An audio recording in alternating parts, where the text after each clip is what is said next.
இப்போ அடுத்ததில் அந்த எக்ஸசைஸ்லேயே வந்து 2வது சம். 210 ஆண்கள் நாளொன்றுக்கு 12 மணி நேரம் வேலை செய்து ஒரு வேலையை 18 நாட்களில் முடிப்பர். அதே வேலையை நாளொன்றுக்கு 14 மணி நேரம் வேலை செய்து 20 நாட்களில் முடிக்க எத்தனை ஆண்கள் தேவை அப்படிங்கிறது தான் கேட்டிருக்காங்க. நமக்கு அதே அந்த ஃபார்முலா தான். மேன் பவர் கொடுத்துருக்காங்களா, அப்போவும் நமக்கு M1 அப்படின்னு ஞாபகம் வச்சுக்கலாம். நாளொன்றுக்கு 12 மணி நேரம் கொடுத்துரும். அப்போ எதுனது அவர். அடுத்து 18 நாளுன்னு கொடுத்துருக்கான், அது D1 வச்சுக்கலாம். அப்புறம் ஒர்க்கு எவ்வளோங்கிறது கொடுக்கலாம். ஆனால் ஒரு வேலையே அப்படின்னு மட்டும் சொல்லியிருக்காங்க. ஏன்னா ஒரு வேலையை அதே மாதிரி மற்றவங்க அதே மாதிரி 14 மணி நேரம் வேலை செஞ்சு 20 நாட்களில் எத்தனை ஆண்கள் முடிப்பாங்க அப்படிங்கிற அந்த அதே வேலையை தான் கேட்குறாங்க. அப்போ அதே ஃபார்முலாவில் தான் என்ன பண்ணுற, 210 ஆண்கள் 12 மணி நேரம் வேலை செஞ்சு 18 நாட்களில் முடிச்சிட்டாங்க. அப்போது 14 மணி நேரம் வேலை செஞ்சால் 20 நாட்களில் எத்தனை ஆண்கள், இந்த ஆண்கள்ங்கிறது அந்த மேன் அப்படிங்கிறத கண்டுபிடிக்க சொல்லியிருக்கான். அப்படியே நேராக நீங்கள் அடிச்சிங்க அப்படின்னாலே வந்து நமக்கு ஆன்சர் கிடச்சிரும். ஒரு நாள் 7 14 வந்துடுமா, 3 21 வந்துடுமா. அப்படியே நீங்கள் இங்கேருந்து இங்கே அப்படின்னு டைரெக்டாக அடிச்சிங்கனால ஆன்சர் வந்துடும்.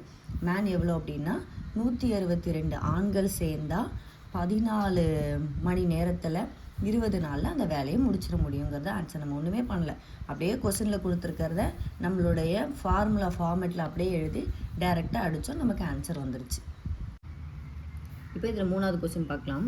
ஒரு சிமெண்டி தொழிற்சாலையானது 36 இயந்திரங்களின் உதவியுடன் 12 நாட்களில் 7000 சிமெண்டி பைகளை தயாரிக்கிறது. அப்போ 24 இயந்திரங்களை பயன்படுத்தி 18 நாட்களில் எத்தனை சிமெண்டி பைகளை தயாரிக்கலாம் அப்படின்னு கேட்டிருக்காங்க. எனக்கு என்ன கொடுத்துருக்காங்க, இயந்திரங்கள் வந்து மனுஷங்க மாதிரி அது வேலையை செய்யுது. அப்போ அதை நான் மேன் அப்படின்னு வச்சுக்கிறேன்.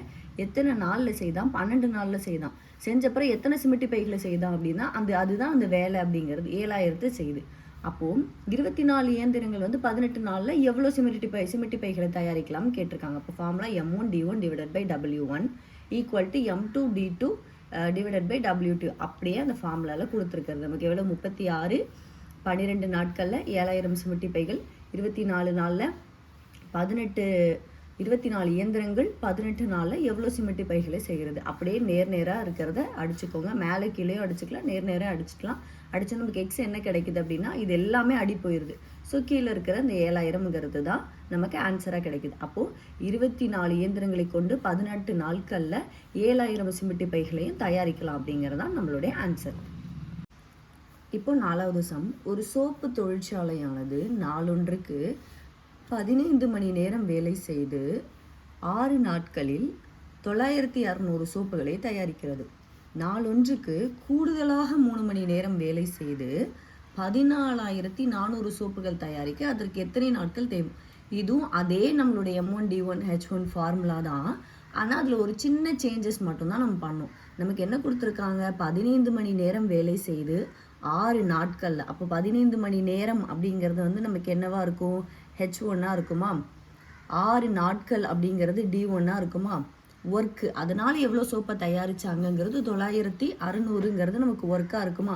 அப்போ ஆப்போசிட்டில் நமக்கு என்ன டேட்டாலாம் வேணும், H2 D2 divided by W2 அப்படிங்கிறது நமக்கு தேவைப்படுமா. அவங்க என்ன கொடுத்துட்டாங்க, ஸோ நான் இதை எழுதிட்டேன். முதல்ல என்னது 15 மணி நேரம், அதுதான் வந்து எனக்கு அவர். 15 மணி நேரம் 6 நாட்கள் வேலை செஞ்சால் 9600 சோப்புகளை எனக்கு தயாரிக்கலாம். அடுத்து 3 மணி நாளொன்றுக்கு கூடுதலாக 3 மணி நேரம் அப்படின்னு கொடுத்துருக்காங்க. அப்போ ஆல்ரெடி 15 மணி நேரம்னா கூடுதல்லாம் எவ்வளோ வரும், ஆல்ரெடி 15 மணி நேரம்.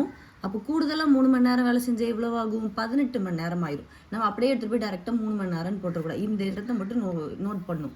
அவன் 3 மணி நேரம் வேலை செய்யுதுன்னு கொடுக்கல, கூடுதலாகங்கிற ஒரு வார்த்தை வந்துருச்சு. இதை மட்டும் நோட் பண்ணிக்கணும். கூடுதலாக 3 மணி நேரம்னா அப்போ 18 மணி நேரம் வேலை செய்து 14400 சோப்புகள் தயாரிக்க எத்தனை நாட்கள் ஆகும், எவ்வளோ டேஸ் அப்படிங்கிறத நான் எக்ஸ்ன்னு வச்சுக்கிறேன்.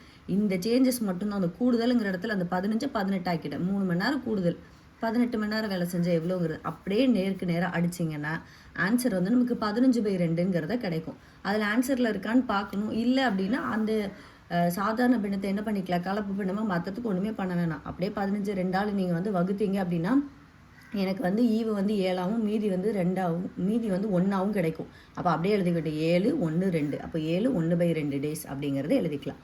அவ்வளோதான். இந்த ஒரு சின்ன சேஞ்சஸ் மட்டும் தான், அந்த கூடுதல்ங்கிறத மட்டும் நீங்கள் சேர்த்துக்கிட்டிங்கன்னா நமக்கு ஆன்சர் கிடச்சிரும். அவ்வளோதான் அந்த சம். இப்போ அதில் 5வது சம், 6 சரக்கு வண்டிகள் 5 நாட்களில் 135 டன்கள் சரக்குகளை இடம்பெயர்க்கின்றன எனில் 1800 டன்கள் சரக்குகளை 4 நாட்களில் இடம்பெயர்க்க எத்தனை சரக்கு வண்டிகள் கூடுதலாக தேவை? நம்ம அங்கே போன சம்லி கூடுதலுங்கிற வார்த்தையை பார்த்தோம், இந்த சம்லி கூடுதலுங்கிற வார்த்தையை பார்த்தோம். ஆனால் அங்கே என்ன கொடுத்துருந்தாங்க, மணி நேரம் கூடுதலாகுது அப்படின்னு கொடுத்துருந்தாங்க. இங்கே என்ன கொடுத்துருக்காங்க, 6 சரக்கு வண்டிகள், 6 சரக்கு வண்டிகள் தான் வேலை செய்யுது. அப்போ அதுதான் எனக்கு வேலை செய்யுதுங்கிற M1. அடுத்தது 5 நாட்களில், அதுதான் என்னுடைய D1. எவ்வளோ சரக்குகளை இடம்பெயர்க்குது, இதுதான் நான் செய்கிற வேலை, அப்போ அதுதான் என்னுடைய ஒர்க் 1. அப்போ எனக்கு இங்கேயும் என்ன டேட்டா கிடைக்கணும், M2 D2 ஒர்க் 2 என்னங்கிறது எனக்கு கிடைக்கணும். நான் பாருங்கள், நான் இங்கே ஃபஸ்ட்டு எழுதிக்கிட்டேன் 6 சரக்கு வண்டிகள் 5 நாட்களில் 135 டன் சரக்குகளை வந்து இடம்பெயர்க்குதாமா. அடுத்து அதே 4 நாட்களில் இடம்பெயர்க்க எத்தனை சரக்கு வண்டிகள் கூடுதலாக, எத்தனை சரக்கு வண்டிகள் தேவை அப்படின்னு கேட்டால் நம்ம வெறும் எக்ஸ்ன்னு போட்டு கீழே வந்து 1800ங்கிறத போட்டுக்கலாம்.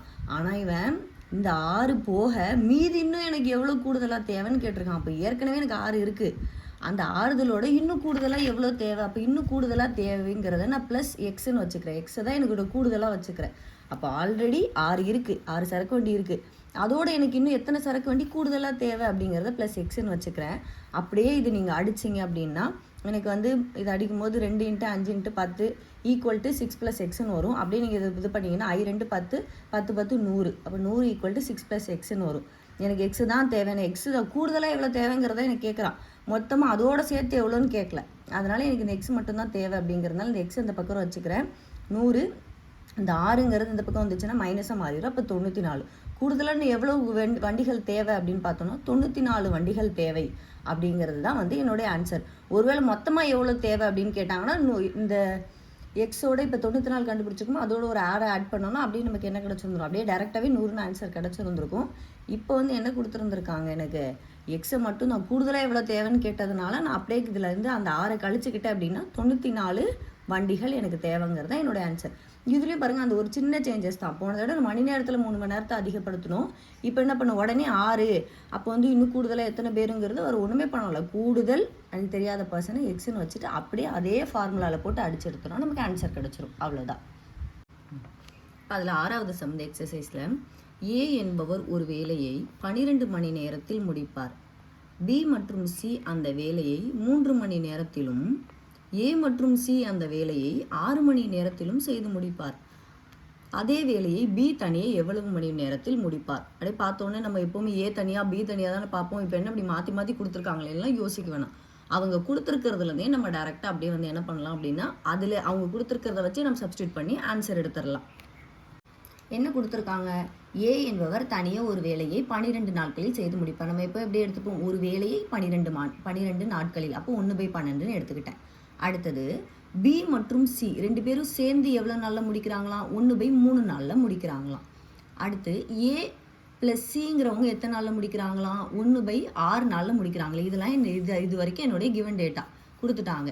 ஏ மட்டும் 1/12 நாள், அதாவது ஏ மட்டும் 12 நாளில் முடிக்கிறாரு, பியும் சியும் சேர்ந்தா 3 நாளில் முடிக்கிறாரு, ஏவும் சியும் சேர்ந்தா 6 நாளில் முடிக்கிறாரு. அப்போ பி மட்டும் தனியாக எவ்வளோ நாளில் முடிப்பாருங்கிறது தான் என்னுடைய கொஸ்டின். நான் இப்போ என்ன பண்ணுறேன் அப்படின்னா, எனக்கு பி தான் தேவை. அப்போ நான் அந்த பிங்கிற இடத்துல இன்னொன்று என்ன எக்ஸ்ட்ரா இருக்குன்னா சி இருக்குது. அப்போ இந்த சியை தெரிஞ்சாதான் என்னால் பியை கண்டுபிடிக்க முடியும் இல்லைங்களா. அதனால் நான் சியை கண்டுபிடிக்கிறதுக்காக என்ன பண்ணுறேன் அப்படின்னா, இந்த சியை கண்டுபிடிக்க போகிறேன்.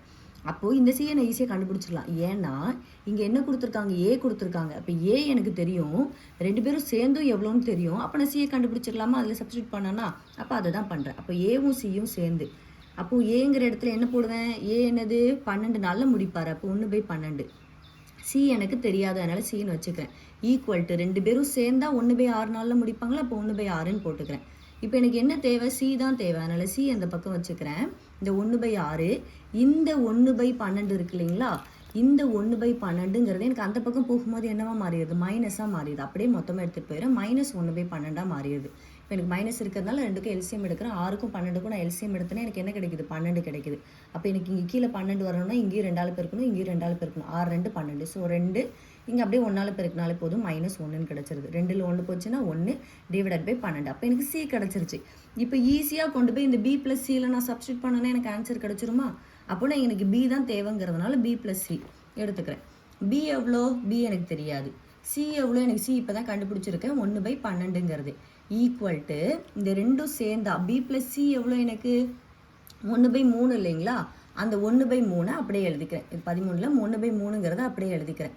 இப்போ எனக்கு தேவையானது என்னது? பி அப்படிங்கிறதுனால பியை ஒரு பக்கம் வச்சுக்கிறேன். 1/3 அப்படியே இருக்கட்டும். இந்த ப்ளஸ் இருக்குங்க இல்லைங்களா? அந்த ப்ளஸ் 1/12 இந்த பக்கம் போகும்போது என்னவா மாறிடுதுன்னா -1/12 மாறிடுது. இப்போ 3க்கும் 12க்கும் நான் எல்சிஎம் எடுத்தேன்னா எனக்கு 12 கிடைக்குது. அப்போ நாமும் 12 இல்லைங்களா? கீழேயும் 12 வரணும் இல்லையா? ஸோ நாமும் 12. அப்போ மேலேயும் கீழேயும் 4ஆல் பெருக்கிறேன். 4 மைனஸ் இங்கே திருப்பி 12 தான் 1ஆல் பெருக்கினாலே வந்துடும் 1. அப்போ 4லேருந்து 1 போச்சுன்னா எவ்வளோ கிடைக்கும்? 3 டிவைடட் பை 12. இது அடித்தோன்னா நாமும் 12ன்னு கிடைக்கும். அப்போது பிங்கிறவர் ஒரு வேலையை 4 மணி நேரத்தில் என்ன பண்ணிடுவார்? முடிச்சிருவாருங்கிறது தான் என்னுடைய ஆன்சர். அவ்வளோதான். அவங்க கொடுத்த டேட்டாலேருந்தே அப்படியே சப்ஸ்டியூட் பண்ணால் ஆன்சர் கிடைச்சது. பியும் சியும். அப்போது எனக்கு இங்கே என்ன பண்ணணும்? சி தெரிஞ்சிருச்சுன்னா பிஏ கண்டுபிடிச்சிடலாங்கிறதுனால நான் என்ன பண்ணுறேன்? சி அவங்களே கொடுத்துட்டாங்க ஏ. அப்போ இந்த ஏ சப்ஸ்டியூட் பண்ணோம்னா சிஏ கிடச்சிரும். அந்த சிஏ கொண்டு போய் பியில் சப்ஸ்டியூட் பண்ணோம்னா நமக்கு பி கிடச்சிரும். அவ்வளோதான், சிம்பிள்.